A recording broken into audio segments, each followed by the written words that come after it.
Hello everyone. Let's understand what is Spring Boot in our first session.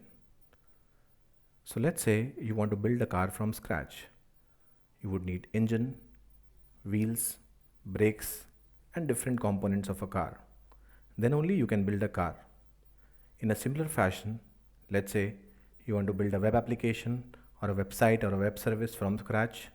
Then you need a front end, you need a back end, you need different systems, you want to connect with different systems, different databases, you want to manage application security, you want to connect to different third party services, etc. in order to complete the whole web application.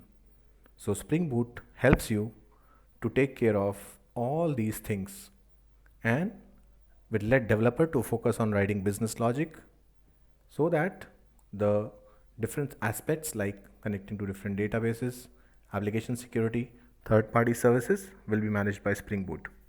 So Spring Boot is a framework that helps developers create and run web applications easily.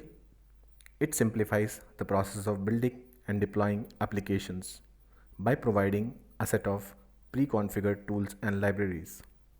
With Spring Boot, developers can focus on writing their application business logic without worrying much about underlying technical details.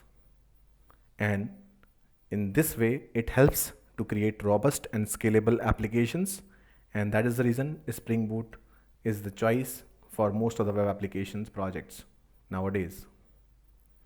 Now we'll talk about how the basic flow of a web application looks like.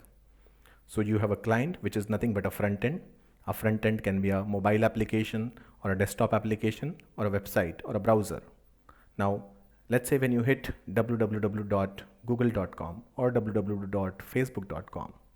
So from your browser, you send a request to the controller, and then the controller will forward the request to service layer.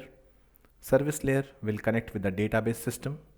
Database system will get the connection with the model, and then you get the data back from the repository layer, and then your service layer will give the response back to the controller, and controller will send the response back to client.